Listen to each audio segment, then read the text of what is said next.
Welcome to the 2019-2020 Advanced Placement School Year. This recorded webinar is intended to inform district and school leadership about the changes coming to the advanced placement program at school level. Discussion topics for this webinar will include the changes coming to registration for advanced placement. We'll share some data on student outcomes from 2 years of our pilot. We'll discuss the changes in fees, and then share actions that the school community should take to incorporate advanced placement resources and coursework for this year, along with some next steps. Every advanced placement student deserves the chance to earn college credit, but not all pursue it. Some students take the course and don't take the advanced placement exam, which gives them the chance for college credit. We're asking the question, what stands in their way? For many students, it's the culture and expectations that they set when they step into an advanced placement classroom. Nearly all students start the year in advanced placement with high expectations for themselves. We're showing the percentages of students in different groups that intend to take the AP exam in the fall. White male students, 96%. 93% of African American females intend to take the AP exam when they step into the classroom. But over the course of the year, their confidence erodes at different rates. In fact, African American females show the largest erosion of confidence, and only 58% of African American female students who are in AP classes take the exam. We wanted to find out what we could do to address this and other participation and performance concerns. In moving to fall registration, we consulted with a number of our advanced placement schools, and more than half of the schools that offer advanced placement already have fall registration for their students. In the 2017-2018 school year, we instituted fall exam registration for a pilot group of schools. These schools had displayed historically higher than average rates of advanced placement students opting out of the exam. In other words, they were taking the course and not sitting for the exam. In that first year of the pilot, we had 40,000 students at over 100 schools. And here's what we found out. Comparing the exam administration of 2017 to 2016, we found a higher rate of increase among exam takers.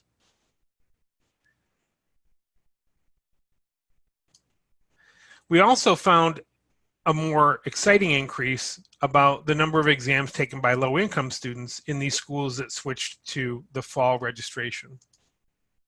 So as we went from a previous spring administration to the fall administration of the pilot, we saw a much greater gain in AP exams taken by low-income students that had a score of 3 or higher. We also saw these increases in successful AP students across student groups. Comparing underrepresented minority students to white and Asian students, we saw a greater increase of scores of 3 or higher, a much greater increase among low-income students compared to moderate or high-income students, and then a greater increase when we looked at female STEM students compared to male STEM students. In the 2018-2019 school year, we expanded the pilot. We had over 180,000 students in 800 schools, including one here in Michigan, Ludington High School. So what happened in the second year of the pilot? Again, we saw an overall growth in the AP exams taken or ordered. And more students participated in advanced placement exams, especially among underrepresented minority students, a 6 times growth. And then moderate high income students saw a 3 times growth in exams ordered.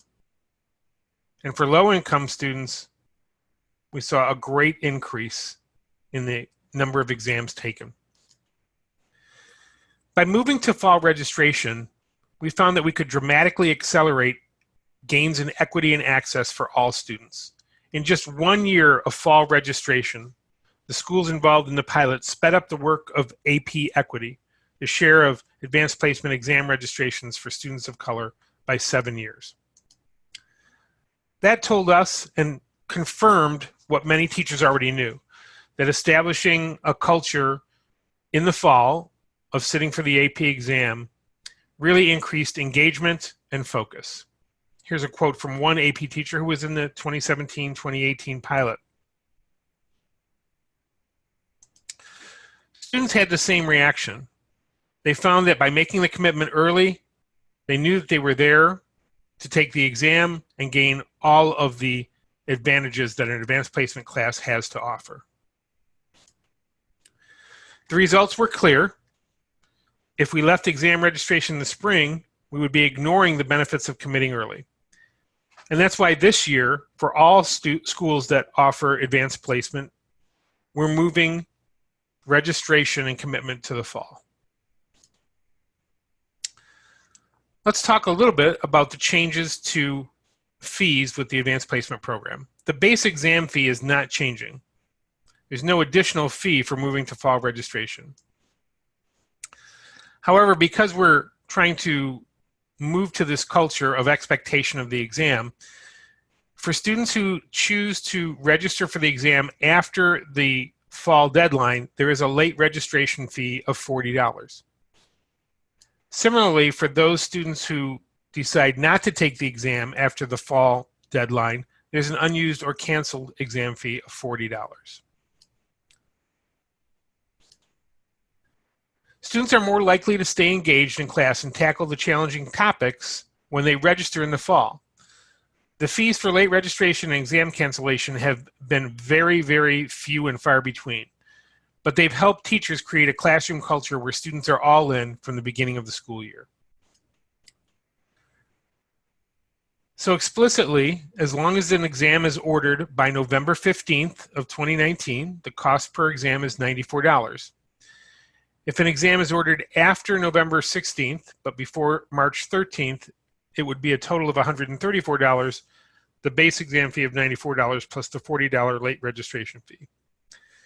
And if an exam is canceled or not taken by the student after November 16th, there'll be a $40 unused canceled exam fee.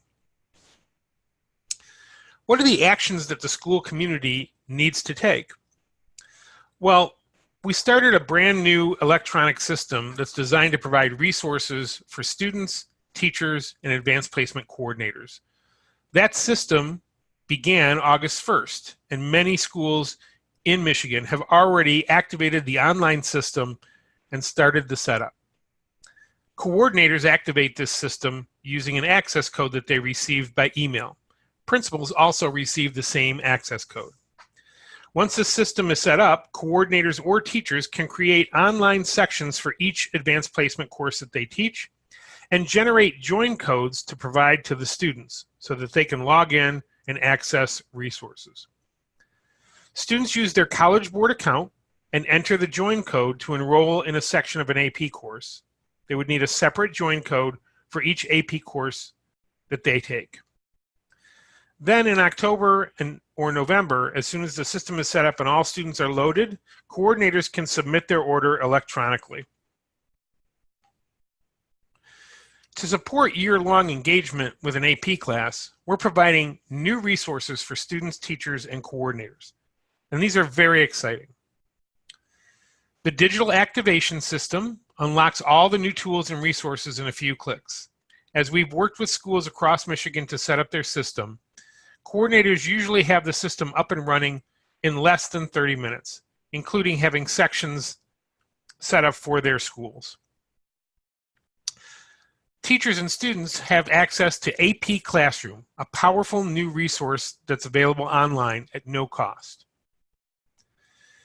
AP teachers have new unit guides for every advanced placement course. Students and teachers can access personal progress checks and topic questions to provide formative assessment information throughout the year. There's also a new advanced placement question bank with released questions from former advanced placement exams in all courses. And teachers and students have access to an electronic progress dashboard throughout the year, so that they're no longer waiting until the spring to decide how they're doing in an AP course. This system was built to help provide transparency, but also to help students succeed on AP exams. Our new instructional resources provide teachers with real-time feedback on student progress in the development of knowledge and skills essential for advanced placement coursework, which is college-level coursework. The personal progress checks will provide students and teachers with actionable feedback throughout the year, formative information that they can use to adjust instruction and learning. The progress dashboard highlights the progress and areas of focus throughout the year for each individual student. This snapshot shows what supports are needed for students and teachers to reach their goals around AP participation and performance. AP coordinators will have access to online student rosters once the system is set up and students have entered join codes. This will significantly speed up exam ordering and adjustment of materials ordering. All students, because of the new online system, will receive personalized labels that will eliminate the pre-exam bubbling that needed to be done for the AP exam. So now, instead of bubbling in all of their information, students, when they access the online system, will enter that information, which will result in these labels that they can use for any advanced placement test that they take. On exam day, AP coordinators will have new tools that will help them organize and streamline the administration of the exam in May. They'll be able to print out exam room assignments, create information for proctors, and readily create lists of examinees for each room and each test. We'll also be providing year-round professional development for teachers, coordinators, and administrators to help prepare them for this year in advanced placement. Our Michigan field team has created a face-to-face workshop to help AP coordinators set up their system, and many have already done so and provided join codes for students so that they can access the system. If you'd like more information, either as a school or district leader, you can visit AP Central, and you can find out more information about the resources and the process changes at collegeboard.org/AP 2019. Many thanks to you for paying attention to these changes, and thanks to our partners at the Michigan Association of Secondary School Principals for providing this webinar format.